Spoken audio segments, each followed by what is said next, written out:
Apalah Menteri, low class betul.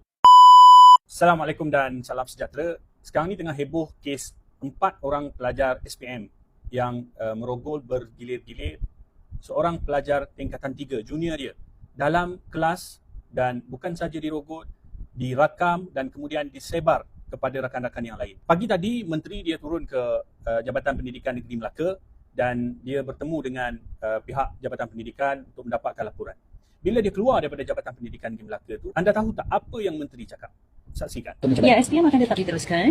Sebab tu bagi saya soal itu kita juga perlu beri tumpuan. Minta maaf lah, saya tak faham apa yang difikirkan oleh Menteri bila dia bercakap tentang soal pelajar-pelajar ini, hak mereka untuk mengambil SPM. Kalau saya cakap lebih-lebih, kan Menteri sentak. Kan dia cakap, jangan kacau guru-guru kami, jangan kacau sekolah kami. Dia tak faham ke tindakan yang perbuatan yang dibuat oleh 4 orang pelajar ini adalah perbuatan yang sangat hina dan jijik. Baru tingkatan 5 dah rogol anak orang, rogol bergilir-gilir bersama dengan kawan-kawan.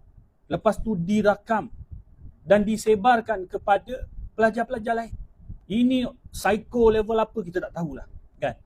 Tapi Menteri ni yang dia concern adalah tentang budak-budak tu nak jawab SPM.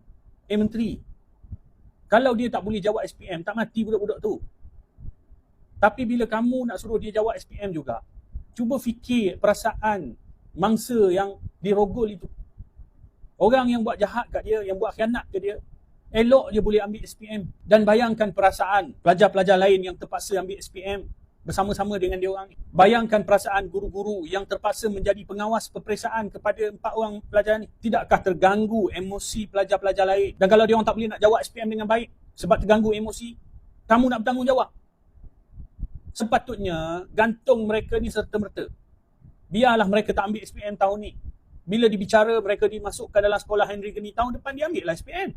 Kenapa nak kena sekarang juga? Kenapa nak kena 3 November ni juga? Pakailah akal kamu tu, wahai Menteri. Mana sensitiviti kamu?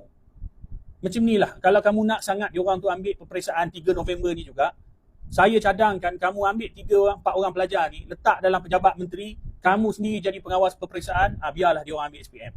Menteri-menteri Madani ni tak pakai otak ke bila bercakap? Hari tu kemalangan, lori langgar kereta, bayi tercampak keluar, Menteri Pengangkutan cakap pasal kerusi bayi. Hari ni bila pelajar tingkatan 5 rogol pelajar tingkatan 3 bergilir-gilir, Menteri sibuk cakap pasal peperiksaan SPM 4 orang pelajar. Common sense tak ada ke korang ni? Apalah Menteri,